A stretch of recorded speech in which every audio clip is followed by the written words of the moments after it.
particularly the temporary foreign worker program. I'd really like to see it wound down over time, and then figure out how can we solve these problems through a combination of higher wages and higher productivity, rather than just throwing more guest workers on the problem. Hi, and welcome to The Missing Middle. I'm Cara Stern, And I'm Mike Moffatt. and today we're going to be talking about Canada's addiction to temporary foreign workers. But before we begin, don't forget to like, subscribe, and leave a comment. We'd love to hear from you.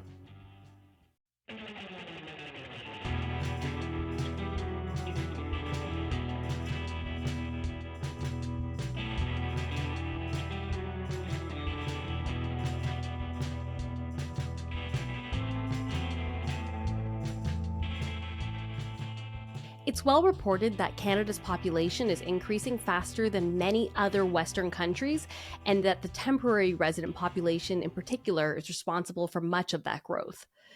Matt Lundy, an economics reporter for the Globe and Mail, recently published an article that had a lot of numbers that we thought were worth outlining here. Canada is now home to 2.8 million temporary residents, and they comprise 6.8% of the total population. This is up from 3.5% just 2 years ago. Canada is well known as a country that is very welcoming of newcomers, but this drastic increase of temporary residents seems to have really changed the way that people talk about immigration these days. And since Canada is experiencing one of the worst housing crises in the Western world, and we're seeing that change in attitude towards immigrants, we thought it was time to examine these numbers of temporary residents and their consequences on the economy more closely. When we talk about 2.8 million temporary residents, what do we mean by temporary residents? Yeah, so a temporary resident is anyone who is not a citizen of Canada but is here on some kind of visa with a time expiry. So that could be a worker, a student, a family member, so on. But that's different than traditional immigration. That once you immigrate to Canada, you can stay as long as you want. Here, you usually have some piece of paper that allows you to be in the country until, let's say Canada Day 2026 or something like that. What's the difference between temporary residents and temporary foreign workers? Because I think a lot of people hear temporary residents and their brain immediately goes to temporary foreign workers, if not international students in recent months. How would you describe the difference between those two groups of people? Yeah, so there's a lot of different temporary programs. The most famous one, at least until recently, is the Temporary Foreign Worker Program. And this is a program where companies and employers can bring in somebody from another country. So really well known in agriculture, where for a summer, a farm might bring in some workers from Jamaica, Central America, wherever, to work in the field for 3 to 6 months. Sometimes these are more higher end workers. So you've got a nuclear power plant that needs to bring in some specialist from Germany for 3 to 4 months to fix a piece of equipment. But that's actually only a small portion of temporary residents. International students are a big chunk. International students who then graduate and do the post graduation work permit program, which allows them to stay here for a few years. That's a big cohort. You get asylum seekers who come to Canada and say, yeah, and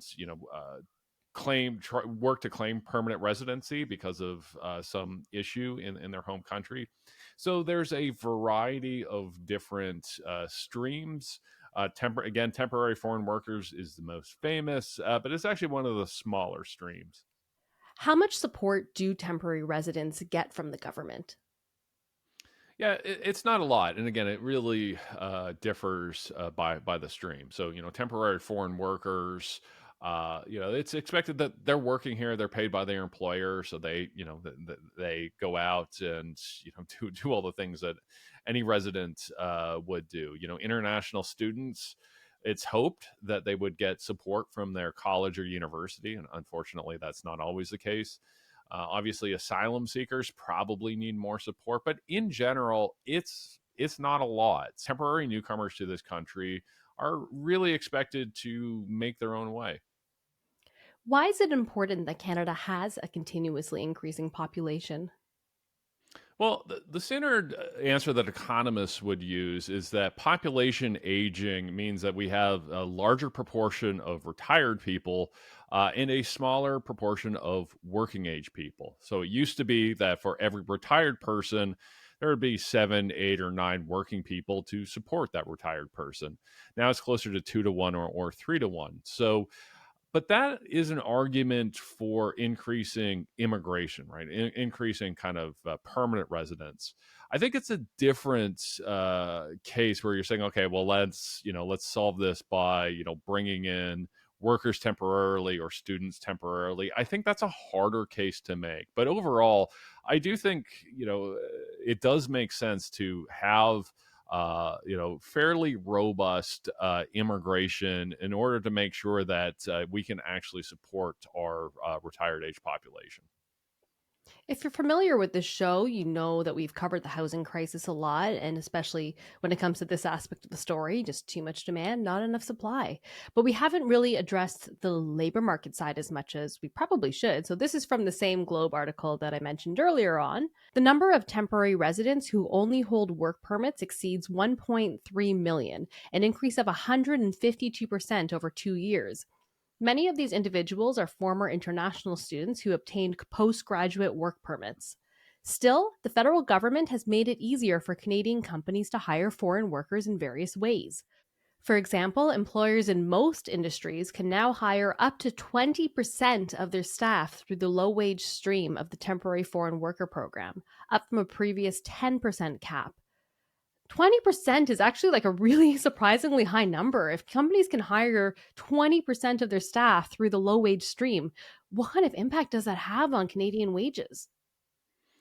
Yeah, unfortunately, there's not a lot of studies on this. Most of the studies we have is on permanent immigration, which actually tends to show not a lot of impact, right? So if you increase, increase the population through permanent immigration, that yes, you have more people who can work in restaurants, but you also have more demand for meals at restaurants, and it kind of nets out.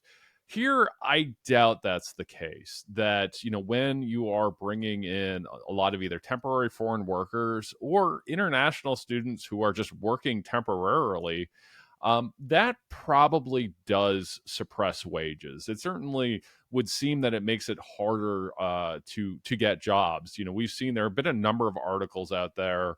Hundreds of people, many, most international students, lining up for a job at the LCBO or lining up for a job at Walmart. So I do suspect that this is suppressing wages and actually significantly suppressing wages in a handful of industries. And, in part, that's kind of why employers want this, right? That it allows them to be a little bit pickier on who they hire.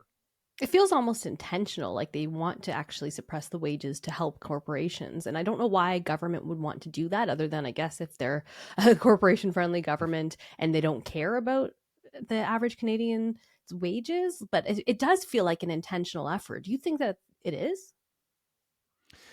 Well, I think a little bit, though. The other thing that Canadians care about is inflation, and I think that I think the how governments would look at it is, we bring in these workers, it keeps costs down for industry. Those costs get passed along to consumers.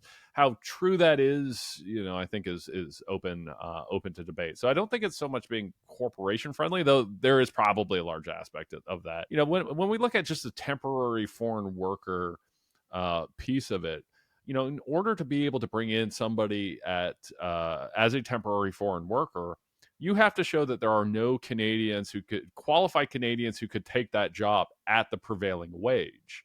But I think the argument you can make here is, well, if you're doing that, then the prevailing wage never actually goes up, right? That you're using this program in order to prevent wages from going up. So, but I think governments are trying to balance, concerns of employers, concerns of workers, and also just trying to get inflation back down to this 2% target. In May, Stats Canada released a snapshot of youth unemployment in Canada, and it indicated that the unemployment rate among youth aged 15 to 24 increased 2.9 percentage points to 12.8% over the last year. This marked the highest unemployment rate for youth since July 2016, excluding 2020 and 2021 during the COVID-19 pandemic. Do you think that the rise in temporary foreign workers and the increase in youth unemployment are related? Yes, though I would say that probably the growth of international students is playing a larger role. But this is what you would expect, right? If you designed programs to bring in a lot of people between the ages of 18 and 30, which particularly the international student program does, but the temporary foreign worker program as well, that this is the group that you would expect to see most affected by it, right? That it's not, we're not seeing the big growth in, people to teach, university courses or things like that. So, yeah, you would expect, the 17-year-old kid in high school who wants a fast food job would be more affected by this than someone like me. Do you think the government doesn't care because like they know that younger people are less likely to vote in general? Well, I don't think people put two and two together that way. There's always this grand scheme of thing that, oh, government's kind of planning this, and but I think when we look at the international student side of it, it's largely just about things growing out of control around governments, provincial government and federal government arguing about jurisdiction. So there's always this idea that governments have some kind of grand plan here, where in reality, it's just largely just a bunch of stuff that happened and a bunch of accidents. Canadian economists talk a lot about how unproductive our economy is. How might this impact the productivity of Canadian companies? Like if I'm a Canadian company and I'm thinking about investing in like new tech, or I can just hire a bunch of low-wage workers, like it doesn't seem like I'd want to actually innovate here, no? Yeah, I think it plays a huge impact. Noting again that we don't have a lot of studies or evidence on this, but my gut suggests that this plays a big factor, and actually probably a bigger factor than things like the capital gains tax and other things that people point to. If I'm a Canadian company, why innovate if I can just, hire a bunch of international students or hire a bunch of temporary foreign workers, right? So if I'm a big uh, grocery chain or pharmacy or what have you, yeah, I could spend millions of dollars or tens of of dollars automating my systems to require fewer people, or I could just use the temporary foreign worker program. So I absolutely believe that this is a contributing factor to Canada's slow growing productivity. I wouldn't say it's the number one factor. It's probably somewhere, it might be somewhere between, number 5 and number 15 as far as importance, but I absolutely think it plays a role. What about this idea that there are just some jobs that Canadians just don't do? And you hear that a lot with temporary foreign workers, especially in like the agriculture field. And so I hear people saying Canadians are not willing to do the job, and they're definitely not willing to do the job for wages that would be required if, like, for farms for to be able to sell food at a cost that Canadians can actually afford. They would not be able to hire Canadians at higher wages. So without temporary foreign workers, they'd be all out of business. What about that idea? Yeah, well, I think you hit the nail on the head, right? That we're actually talking about two different things. That one, is there no Canadians who can do the job, or two, are there no Canadians who can do the job at the current wages, right? I think if you raise the wage of any job, you will eventually find people who do it. Because yeah, you'll get people saying like, "Oh, nobody wants to, you know, pick strawberries, in the It's a sun for tough fifteen job. dollars an hour." It is a tough job, No, that's I think back to Stomp and Tom and Tilsonburg talking about the tobacco fields, and I had friends that did that in high school, and it's a horrible job, but it also paid really well, which is why some of my friends did it in high school. So, I do think we should be looking at how do we increase the wages in this area. And I do think you would find more Canadians willing to do these jobs. I do understand the competitiveness concerns. I think those could be overcome. But I think, going back to the productivity question, I think we should use it as an opportunity to, become best in class in, agricultural robotics and, other forms of tech to make these industries less labor intensive to begin with. So, I'd love to see some of these, particularly the temporary foreign worker program. I'd really like to see it wound down over time, and then figure out how can we solve these problems through a combination of higher wages and higher productivity, rather than just throwing more guest workers on the problem. There's something kind of icky to me about the idea that, well, we'll just make it work by bringing in very low wage people from who have no hope of being able to stay here, and right, it kind of feels like a bit of a servant class, especially when you look at a lot of these fields where like these are really tough jobs. Well, that's just it. And I would like to see, essentially high minimum wages for temporary foreign workers, right? So something like, look, if you can't find somebody in Canada to do this job, whatever this job is, for $50 an hour, then yeah, you can bring in somebody abroad and pay them $50 an hour. Because there are people where this is necessary, right? You've got a nuclear reactor that's acting up and some specialist in Germany, you need to fix it. Yeah, go hire them. Well, I find the low wage portion of this particularly problematic, where we're bringing in people at lower wages simply because we don't want to allow wages in these industries to go up. I just it strikes me as wrong, and it strikes me as counterproductive.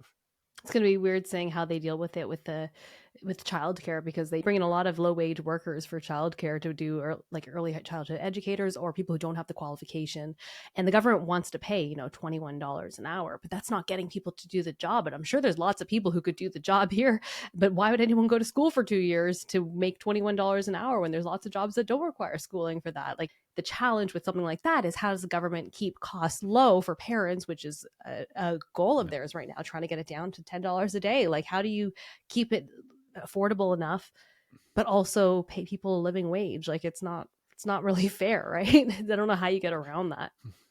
Well, exactly, and I think that's the struggle that government has, not just with childcare, but with all of these programs, that they worry about. If wages go up in those areas, what does that do to inflation? But my basic philosophy is that anybody who is good enough to work in Canada is good enough to live in Canada permanently. So, I think absolutely, if you have people from overseas who want to work as in the childcare sector and want to, move to Canada and, one day become permanent residents and maybe even citizens, yeah, I think absolutely that's a fantastic thing. Otherwise, I don't think we should be so reliant on low wages. I get it that childcare absolutely is a labor intensive field and will always be a labor intensive field, but that may just mean that we have to subsidize it more, rather than, again, trying to bring in people with very little rights and freedoms. It strikes me again as very exploitative. So, Kara, I've been doing a lot of the talking on this episode, and you'll note I keep saying, like, well, we don't really have great studies on that, so it gets very me giving my opinion, and I think it's only fair if I ask you your opinion. So we make you prime minister or premier for a day, for a week. How do we go about fixing this? Prices can go up if people need to be able to pay more to get foods locally. Like, I understand we want to compete, but I'm not comfortable with the trade-off that is happening, where we have this low wage servant class, and maybe we just need to have like things cost more. We can't have these artificially cheap products and food without exploiting people. Then maybe it's not worth doing. um, I would love to see more like investment in the local economy, where people can actually stay here. People who are living here, permanent residents and citizens, can actually compete for higher wages, because right now it doesn't feel like that's a possibility. And like I said earlier, it almost feels like it's intentional from the government trying to help corporations to help them keep wages and costs down, which really, I guess, just ends up with more money for shareholders in the long run when they can increase their profits. And I'm like, we need to have higher wages for Canadians. Like, it's not a healthy society when so many people are making such low wages and can't ever increase them without maybe leaving the country. I love your idea of you can hire temporary foreign workers for anything you want as long as you're willing to pay them, $50 an hour. I don't know if that's the right number, but there's a number that's like a lot of Canadians would do the job for that. If you're not willing to pay that kind of money, a decent, very good salary, then maybe you just need to raise your wages before you actually turn to temporary foreign workers. I'd personally close down all the fast food restaurants' ability to use it, because I still can't get over. We talked about this with the immigration minister. You have like McDonald's in Toronto that have temporary foreign workers. There's a pizza place in my neighborhood that's like a small independent pizza place that uses temporary foreign workers. And I'm like, why is that allowed to happen? Like, I'm sorry, if you can't sell pizza in Toronto and pay people minimum wage, or probably maybe they're not getting people for minimum wage, pay $1 over minimum wage and you'll get people. If you can't afford to do that, then like you don't deserve to be in business. I can't think of a defense for it, so I would definitely want to cut down on that. How about you? Yeah, I'm 100% with you. I would, tell these companies they need time to adjust, right? So, you don't want to shock the system, but I'd say like, look, we're going to be winding down this program over the next 5 years. And 5 years from now, we are going to be instituting a minimum wage for temporary foreign workers that's, I don't know, let's say 3 times the Canadian or the provincial minimum wage, or it's $50 an hour, something in that range. And saying, look, you have 5 years to figure this out, and that could be some combination of automation, of paying locals more, what have you. But this cannot go on. It's just not fair to Canadian workers, but it's also not fair to the people coming in. That again, I want to reiterate this: Mm-hmm. that if they are good enough to work here, they are good enough to live here permanently. And I think that can be part of the solution. Say, you know what, if you want to come over, come to Canada, devote your life to becoming a early childhood educator, raise a family here, and so on. Great, we want to have you, and that gives them abilities that a temporary foreign worker wouldn't have. It allows them to change their employer. It allows them to decide maybe mid-career that they want to do something else. It just gives them so much more options and so much more freedom. And I think it's better for Canada as a whole, rather than this kind of guest worker system that we've built up over the years. Thank you so much for watching and listening. And thanks as always to our producer, Meredith Martin. And if you have any burning thoughts or questions about the temporary foreign worker program, please feel free to email us at missingmiddlepodcast@gmail.com. And we'll see you next time.